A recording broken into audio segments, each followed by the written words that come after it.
Hello, everybody. I'm Madame Sensei. I teach Spanish, French, and Japanese out here in the beautiful Pacific Northwest to high schoolers, and I've been talking about how I'm adapting the Guided Language Acquisition Development Techniques, GLAD, for use in my secondary classroom.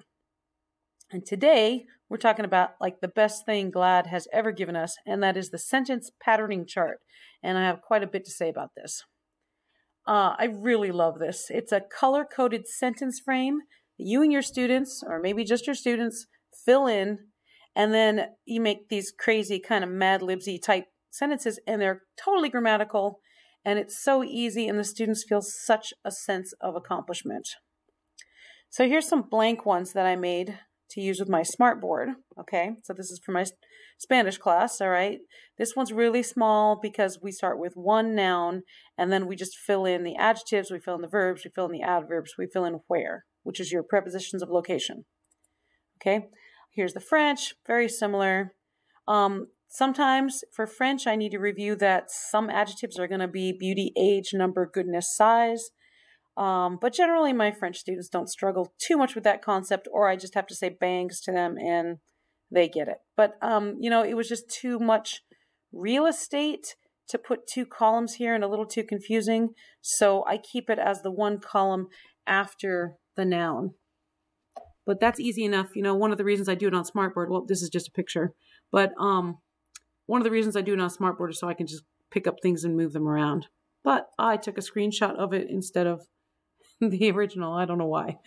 For my Japanese class, not only do you see that things are in a different order, but also I give them hints underneath about what particles they're going to need.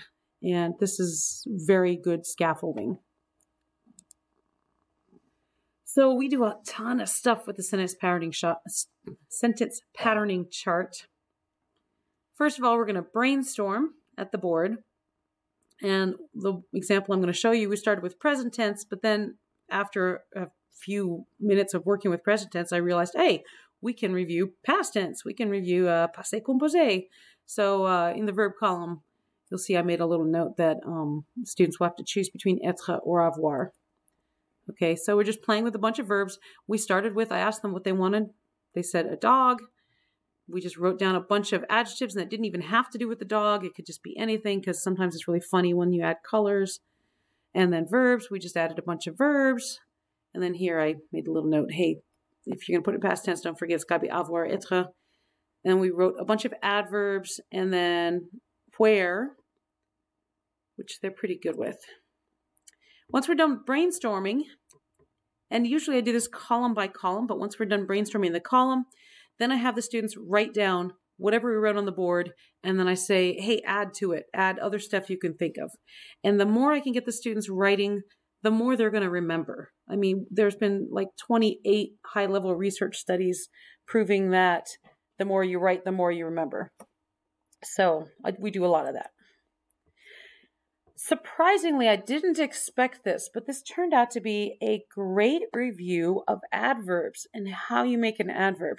Now, students don't understand the parts of speech in English, so, we've got to talk about it in English a little bit, but I hadn't expected what a great review it was going to be for how to make adverbs in French and in Spanish. And Japanese adverbs are simple, but that was good bonus. So then, after we've written down columns and columns of stuff, I have the students grab mini whiteboards, and I love mini whiteboards.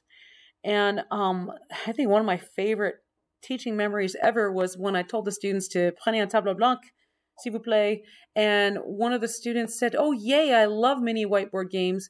And in my head, I'm thinking, this isn't a game, this is my drill and kill. But thank goodness they think it's fun, So the students grab a mini whiteboard, and I'll just say, write down any sentence you want, and then I can walk around the room and I can point to the adjective and point to the noun and say, raise one eyebrow. I can say, not quite. Another good memory I have is when a student held up her whiteboard and she says, très bien this. So, as much as you can, all the little things you should be saying in the target language. So as you're walking around, you can just you don't even need to say anything. You can just point, you can just raise an eyebrow, and your students will figure it out. And then you read your favorite ones aloud. That's always fun. And then I tell them to go back to the original and take the entire verb column and put it in past tense, or maybe make it negative. French negatives are really hard to do. And then, the students almost don't want to quit. So, maybe we've done 5 sentences in present tense, and then I say, oh, now go put it in past tense, and they want to keep doing it. And this has been just really fun. About 5 minutes before the bell's about to ring, I tell them to take their favorite sentence and write it down as an exit ticket.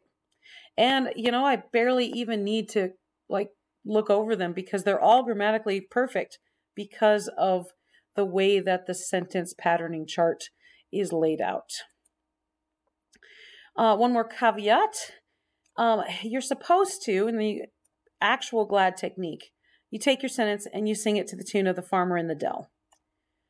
We do a lot of singing in my class already. We do a lot of songwriting. I explained in the expert groups how we're writing lyrics to some silly little song so that the students can use that as their expert group.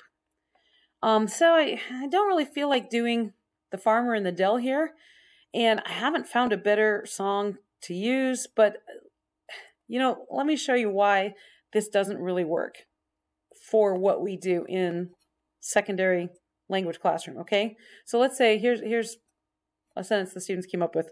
Le chien pénible mange. Hey, that sounds pretty good. Le chien pénible mange. That's fine. Le chien pénible mange vite au parc. Oh, now I had to add 100 million syllables to O to get it to work.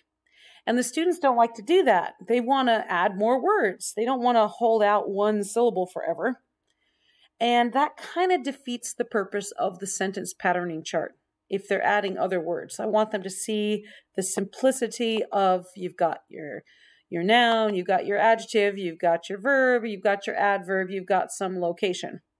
And so we don't ever sing this to the tune of Farmer in the Dell as the original GLAD technique has it. Maybe one day I'll find a better song in the target language because I'm not going to use Farmer in the Dell really for my Japanese class. I'm not going to use it for my Spanish class. I want to use authentic songs. But we do enough songwriting at other times. I don't see a need for this.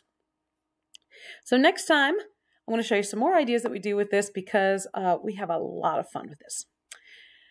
And again, if you want to see a write-up, that's on studio-nemo.com, or come visit me at the Duolingo Educators Network, where I've also posted the write-up. See you next episode.